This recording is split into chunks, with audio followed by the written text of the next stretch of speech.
Hey everyone, welcome back to my kitchen.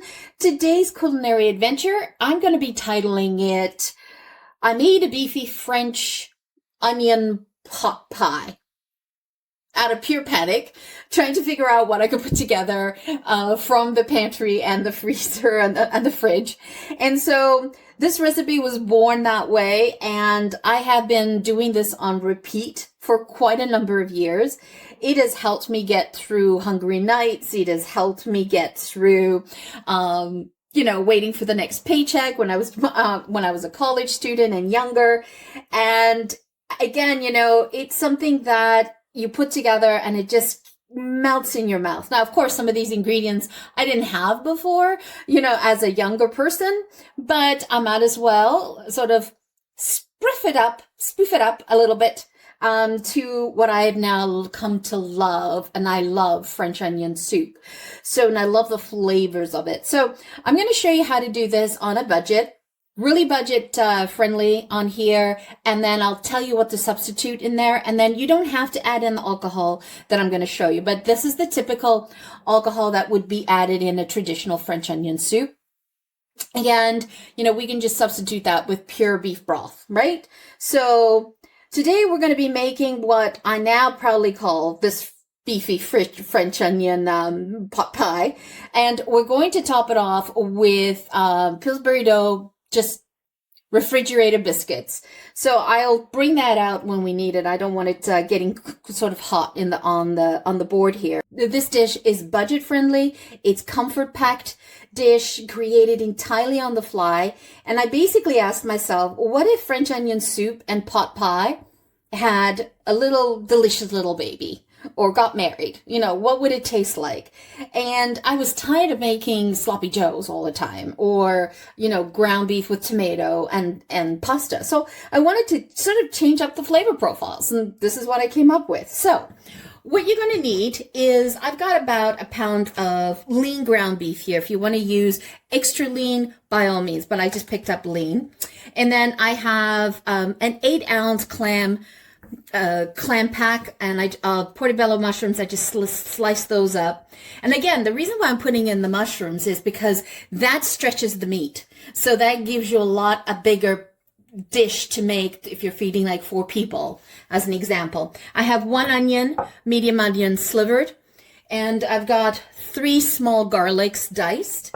And I found that in my pantry before, and I was like, oh, let me try that. And then I've started doing that ever since. Now, if you cannot find this Baxter French onion soup, don't worry. What you can do is you can find the Lipton's onion soup mix, for example, and take that and mix it with a beef broth to get to this liquid component. That's another way of alternating this, okay?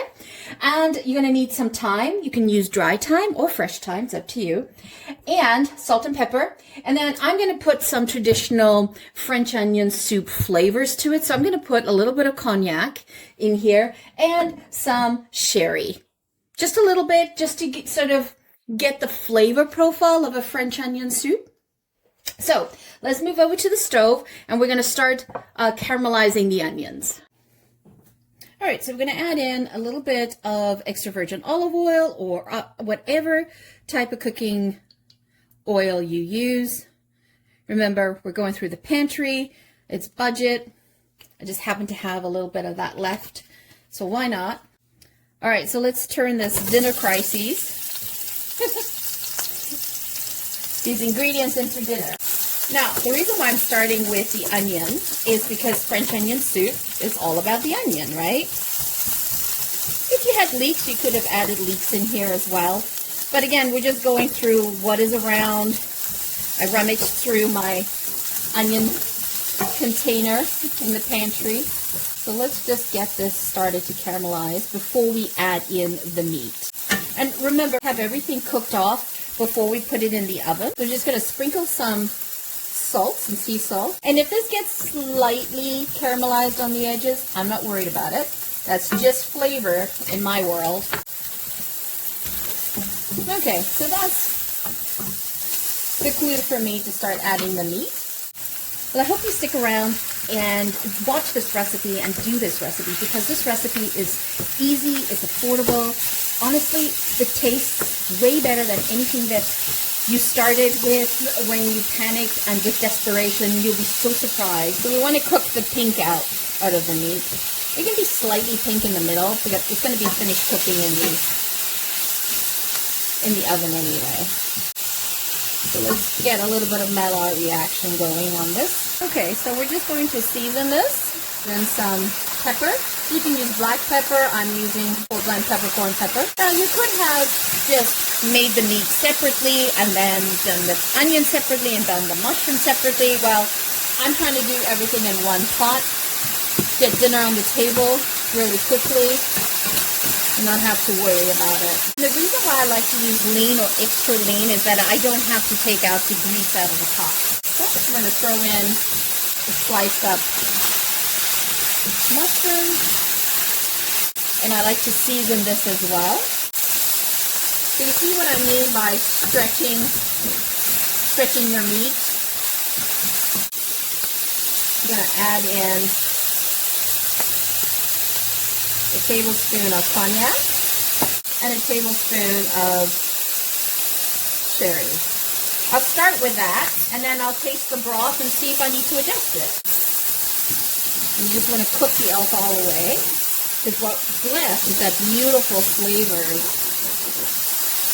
from the cognac and the sherry.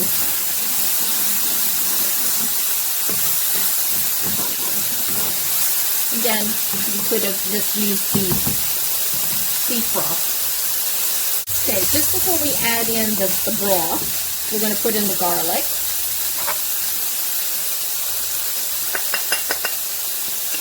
It's a really quick meal to come together.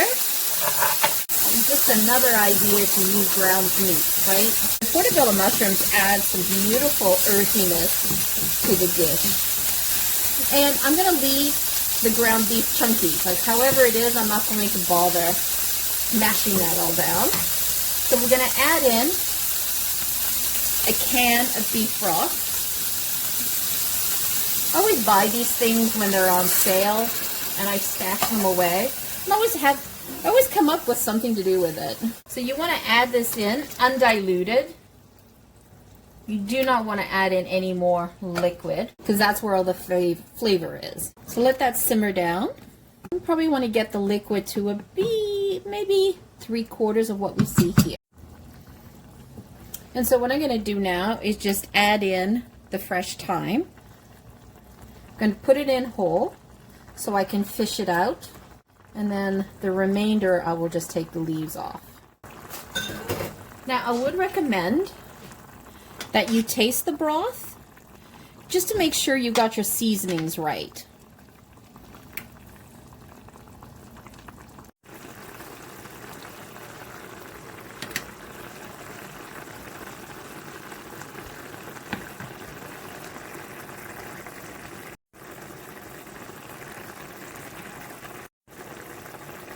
Okay, so what I wanted you to see is how much of the broth got simmered away. And why is that important? Because what it's done is it's intensified the French onion soup flavor here. We're going to ladle it in, and then I'll add in some more gravy, and then just watch out for the stalks of the thyme. And again, why do I like doing this? I like doing it this way because I can control how much liquid I put in the dish, how much I want, and where I want it to go. Now, everything that I did here, by the way, you can double this and make a huge serving. If you've got a larger family, if you're trying to feed a crowd for some function. And oh, I tasted this broth. It was so good. Oh, by the way, I did some extra things off camera. So I added in a teaspoon of dry thyme as well while this was cooking. And I also added another tablespoon of cognac and rendered that down. Now, you don't want to get rid of that pan juice because we're going to use that. Perfect. So keep that we're going to use that and serve that with the dinner. So let's take this off. And so what I did is I went in and I rummaged in the fridge to see what types of cheese that I have. And typically on a French onion soup, they use Gruyere cheese. Since I don't have it, I'm going to do a combination of Parmesan cheese and this Italiano blend. But before I put the biscuits on top, I am actually just going to layer this a little bit. And I'm going to put that in the oven and get that melted down in there. Because that's why I love French onion soup as well, is I love the melted cheese and the crusty crouton bread that's in it. And then I'm going to sprinkle some Parmesan. So that's about a 1/4 cup that I sprinkled on. Either way, so let's put this in the oven. I have the oven on at 350. It just came up to temperature. We're just going to let this melt before we put the biscuits on. So now that we've actually pulled that out of the oven, all we really wanted is to melt the cheese in there. Okay, so we're just going to place the biscuits as they pop out. You just want to place them on top. Cut this one in half and we'll find a spot for it. Always making room for things. Perfect. And this is a little unorthodox. I like to take a little bit of the gravy and just baste it a little bit. So I'm getting the flavor already started right in the biscuit.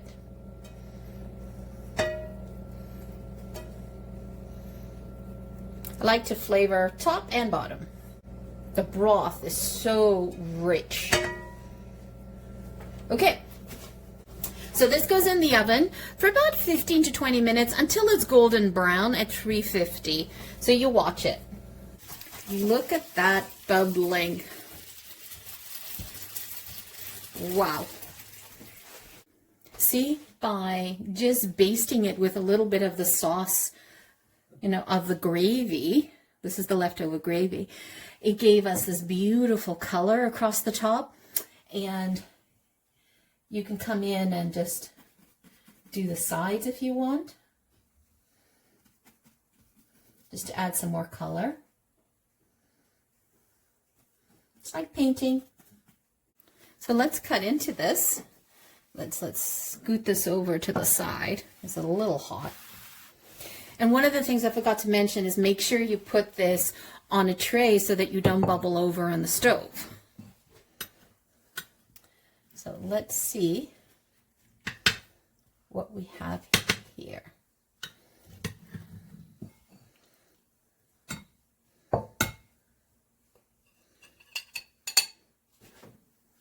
Look at that. So yummy. Look. Perfect biscuit. And usually I serve 2 biscuits per person. I mean, they can come in for seconds if they want. But to start, 2 biscuits per person. And then look at the gravy down here. I end up adding it, but I don't put it on top of the biscuit. The stringy cheese.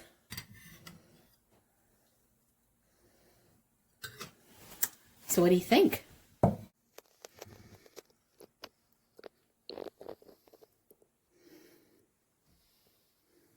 That gravy is so concentrated in beef and onion flavor. It's so yummy.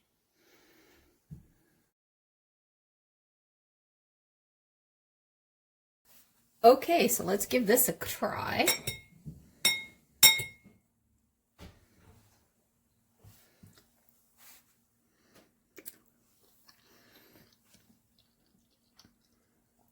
That is French onion soup flavor. That is so good.